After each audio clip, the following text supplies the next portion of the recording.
Comment contrôler les biens des personnalités qui animent la vie publique au Burkina Faso? Répondre à cette question nécessite que les acteurs commis à cette tâche harmonisent leurs méthodes. Le défi, c'est de contrôler sans violer le droit à la vie privée. Et puis, l'ISESCO et l'UNESCO mettent à profit ces vacances pour donner à une quarantaine de jeunes filles les moyens de figurer sur la liste des bacheliers 2014. Au même moment, d'autres s'initient à la cuisine à base de produits locaux. Bienvenue à tous et merci de suivre cette synthèse de l'actualité sur la télévision du Burkina. Les textes au Burkina Faso disent que les personnalités qui animent la vie publique doivent déclarer leurs biens avant leur prise de fonction. Et le Conseil constitutionnel est la structure chargée de veiller à l'orthodoxie de ces déclarations. Pour être plus efficace, le Conseil constitutionnel a entrepris de relire le dispositif burkinabé de déclaration des biens. Cela se fait avec tous les acteurs. Karim Patrick Namonou. La déclaration des biens est une étape pour garantir la bonne gouvernance, encore faut-il la parapher. Au Burkina Faso, le formulaire existe, le dispositif légal aussi. Mais peu de personnalités ont montré patte blanche avant d'assumer une responsabilité administrative. Nul n'est censé ignorer la loi. Mais je peux dire que cette phrase ne s'applique qu'à une minorité de personnes. Mais maintenant, il y a la question de la volonté. Il faut vouloir le faire. Et vous savez qu'aujourd'hui, les biens s'inscrivent dans le domaine de la propriété privée. Et par conséquent, il est très difficile de faire dire aux gens, donnez-nous la déclaration de votre liste de patrimoine. Et cela est un peu compliqué. Les questions qui se posent à cette rencontre sont comment vérifier le contenu de la déclaration, ses risques et ses conséquences, et enfin, quelles sont les assurances pour les personnes concernées. Les réponses à ces préoccupations devront déboucher sur l'effectivité du processus. Pour contrôler les biens, il faut être formé. Et par conséquent, les membres du Conseil constitutionnel viennent d'horizons divers. Nous n'avons pas la même compétence, nous n'avons pas la même formation. Et c'est pour ça que nous avons entrepris de former les membres du Conseil constitutionnel pour pouvoir les mettre sur le terrain dans le sens de du contrôle des biens. Les conclusions de cette rencontre viendront aussi renforcer le processus burkinabé de déclaration des biens, complexe certes, mais utile aux administrateurs tout comme aux administrés. Les élus locaux doivent savoir élaborer, mettre en œuvre et conduire un plaidoyer. C'est un impératif pour le développement des différentes localités. Pour édifier ses membres, l'Association des municipalités du Burkina a organisé une formation sur la question. Oswald Gaëtan Segueda, Jacques Lamissa Tarpaga. Autour de la table, des maires de communes membres de l'Association des municipalités de Burkina Faso, AMBF. Ils apprennent à maîtriser les techniques de plaidoyer et de lobbying afin de conduire efficacement leur projet de développement communal. Vous pouvez avoir les meilleurs programmes, vous pouvez avoir les meilleurs plans d'action, mais lorsque vous n'avez pas les techniques pour défendre aussi bien votre programme ou plan d'action, mais aussi pour solliciter les financements de ces programmes et plans d'action, vous n'allez pas atteindre les objectifs souhaités. Le processus décisionnel, la communication, l'élaboration et la mise en œuvre d'une planification de plaidoyer de lobbying sont les leçons que les élus locaux vont assimiler au cours de la formation. La formation qui va se dérouler ces 3 jours a pour objectif essentiel de leur donner les outils en matière de formulation des différents problèmes à faire traiter par les décideurs, de leur donner les outils en termes de préparation des messages de communication apportés à leur endroit, mais aussi de les outiller en matière de négociation, parce qu'il s'agit véritablement de négociation entre les autorités des collectivités et les décideurs au niveau national pour obtenir les décisions et les changements souhaités dans le cadre de la gouvernance locale. Après les membres du bureau national, la MBF prévoit de former l'ensemble des maires du pays. L'ambition à terme est de permettre aux élus de représenter et de défendre au mieux les intérêts des populations et améliorer la viabilité des collectivités locales. À Tanguin-Dassouri, la municipalité s'est engagée dans le reboisement.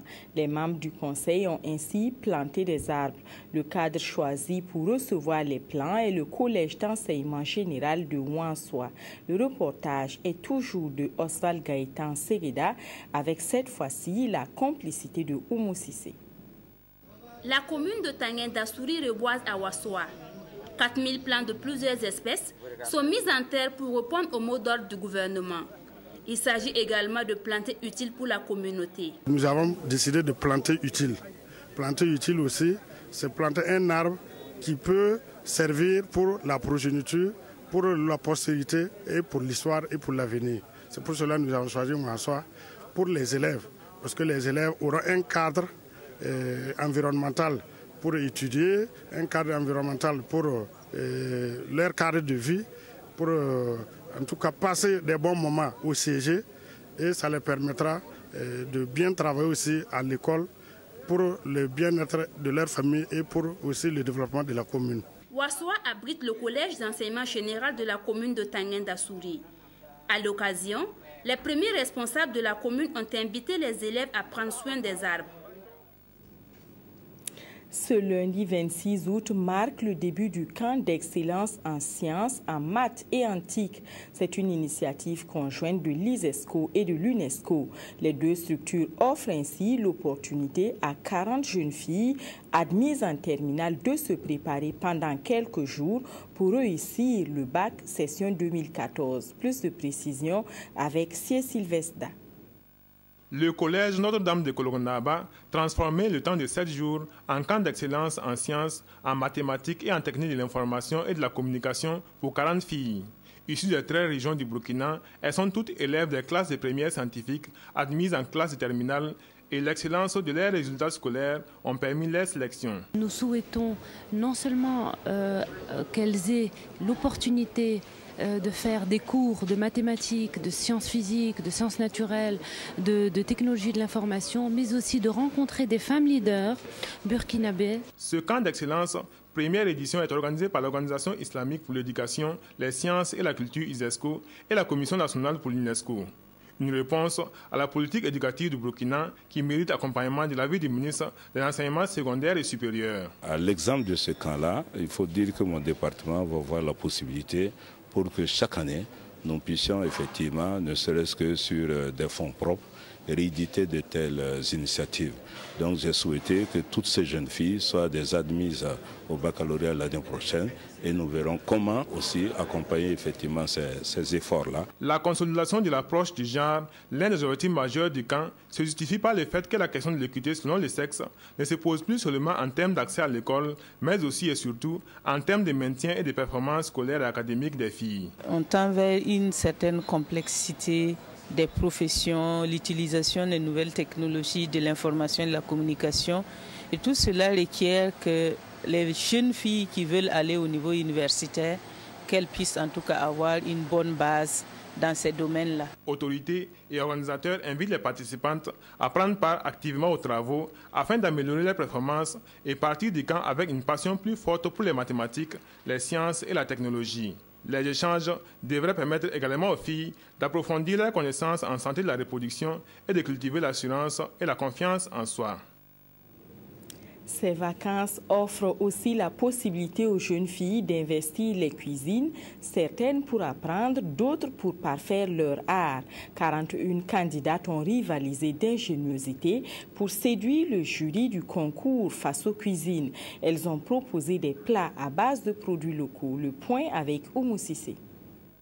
Des boulettes de petits mil, du gonré fourré aux œufs, du riz au soumbala et au chenille. Voici entre autres les mets proposés par ces jeunes filles. Ce concours d'art culinaire leur a permis de démontrer leur savoir-faire dans la préparation des mets burkinabés. Elles ont proposé des plats de résistance, des plats légers, des desserts et de la boisson locale. Elles étaient plus d'une quarantaine à prendre part à cette compétition dénommée Faso Cuisine. J'ai présenté taux de patates et puis boisson, jus de moringa, monté la avec sauce de boulvacan. Faso Cuisine est organisée à l'intention des jeunes filles de 11 à 20 ans et est à sa 2e édition.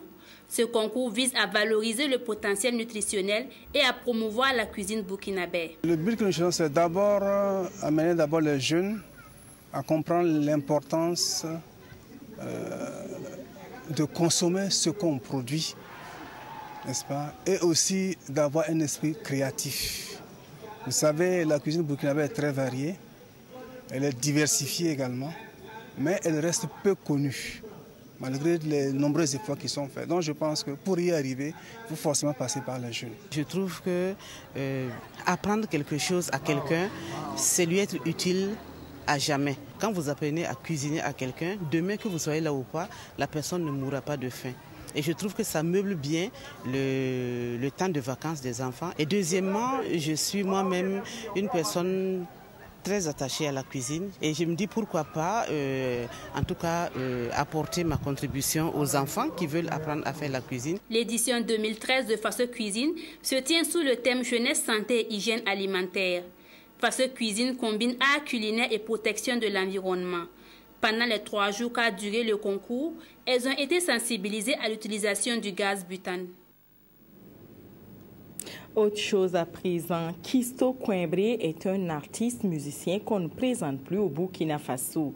Engagé dans le domaine de la musique traditionnelle depuis des années, il veut promouvoir la relève. Il a organisé pour cela un spectacle vendredi dernier à la Maison du Peuple de Ouagadougou. Seydou Frédéric Etienne Bassenga.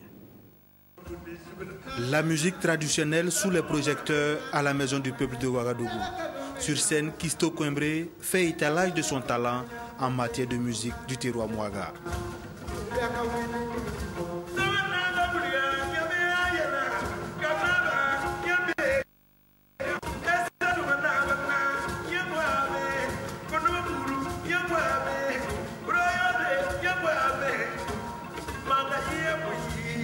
C'est un concert qu'il organise pour soutenir et encourager les jeunes artistes à faire carrière dans la musique traditionnelle burkinabé.